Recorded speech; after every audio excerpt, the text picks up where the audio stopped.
그러나 그들 중 누구와도 나 자신을 바꾸지 않았을 것이다. 이탈리아의 소설가인 이탈로 칼비노의 책 구절 중 한 문구입니다. SNS가 발달하여 소통이 활발해진 요즘, 남과 나를 계속 비교하며 허황된 욕망과 허영에 빠지는 사람들이 많습니다. 그들은 마치 내 것이 아닌데 내 것처럼 보이게 하거나 가지지 못한 것에 대한 질투로 인해 사단의 속삭임에 쉽게 넘어가곤 합니다. 우리는 살면서 모든 것을 가질 순 없습니다. 주어진 것을 지키기에도 급급하여 하늘 한번 올려다볼 시간 없을 때가 대부분이죠. 그러나 우리 주 하나님께서는 그분의 모든 마음을 이미 우리에게 주셨습니다. 우리를 너무나 사랑하셔서 태어나지 않은 우리의 죄까지 모두 사하셨습니다. 세상 것들이 아무리 우리를 유혹하고 미혹하며 때론 우리가 그것에 넘어가 허덕인다 해도 주님께서는 늘 우리 곁에서 손 내밀고 계십니다. 그 손을 잡고 이렇게 외쳐보시면 어떨까요? 그 어떤 금은보화와도 주님의 사랑으로 빚어진 나 자신을 바꾸지 않을 것이다.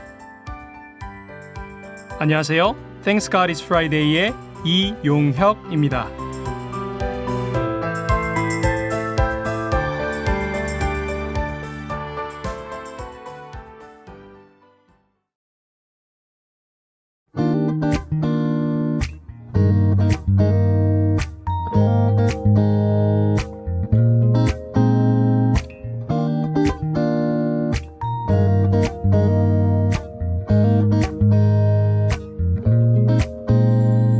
소망 없는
오늘은 청년에게 보내는 편지 두 번째 이야기인 잘하며 배우기에 관한 말씀을 나누겠습니다. 청년에게 보내는 편지 두 번째 이야기 첫 번째 장 하나님의 빛과 함께의 일부입니다. 사랑하는 청년들이여, 하루를 시작하는 아침에 예수님께 온 힘을 다해 기도하기 바랍니다. 적이 어떤 방법으로 나를 시험하건 이길 힘과 은혜를 달라고 말입니다. 이 기도를 게을리해서는 안 됩니다. 여러분이 믿음으로 그리고 온 마음으로 회개하며 기도할 때 그분께서는 기도를 들으실 것입니다. 그렇지만 기도하는 것만 할 것이 아니라 깨어 있어야 합니다. 예수님께서는 말씀하셨습니다. 구하라, 그러면 너희에게 주실 것이요. 찾으라, 그러면 찾을 것이요. 문을 두드리라, 그러면 너희에게 열릴 것이니. 구하는 이마다 얻을 것이요. 찾는 이가 찾을 것이요. 두드리는 이에게 열릴 것이니라.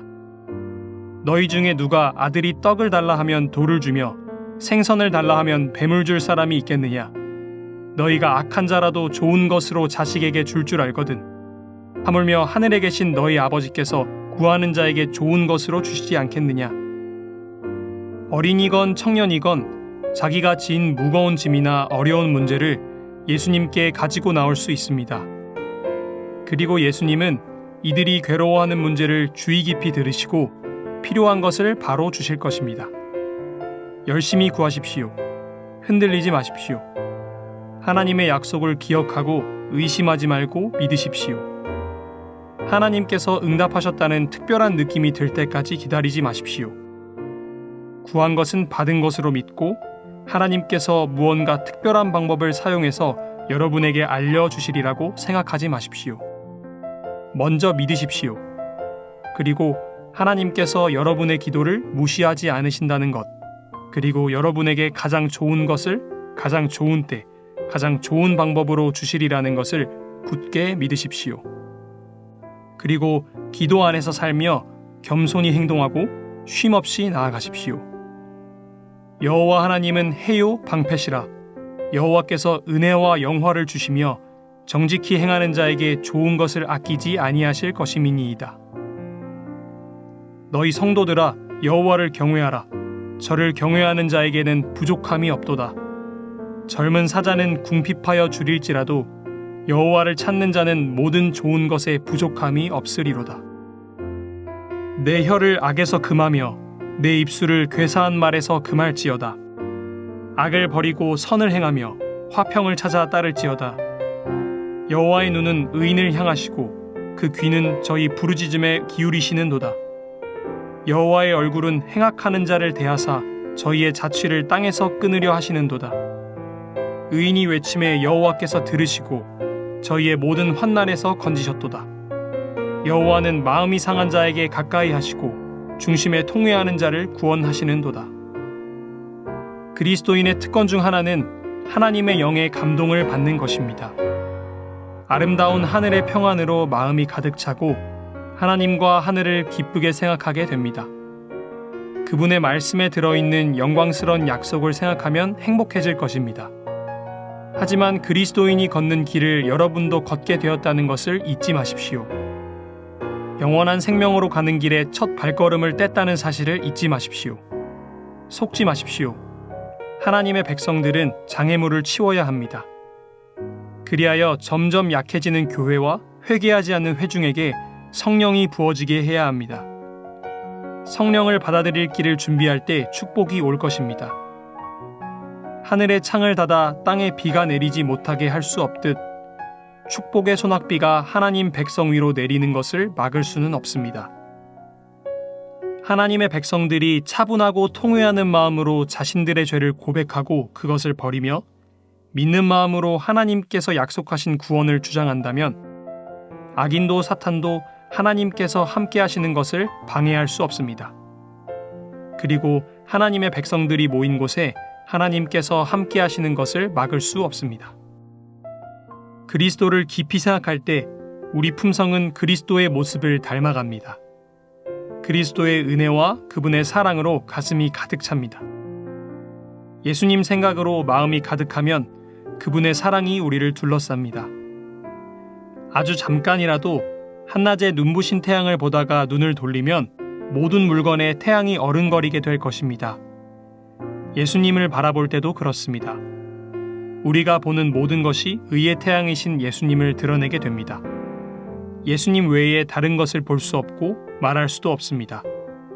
그리스도의 형상이 영혼에 깊이 박혀 우리 삶 전체를 흔듭니다. 예수님을 바라보면 거룩한 형상, 곧 그리스도의 형상을 닮아가게 됩니다. 우리와 친해진 모든 이들에게 밝고 활기찬 그분의 의로운 빛을 비춥니다. 우리를 사랑하셔서 우리 대신 자신을 주신 예수님을 반사하면서 우리 마음과 영혼과 정신이 밝게 빛납니다. 그리하여 우리의 품성이 변화합니다. 이에 더하여 살아있는 감화력이 우리 마음속에서 바깥으로 드러나는데 이것은 믿음을 통해서입니다.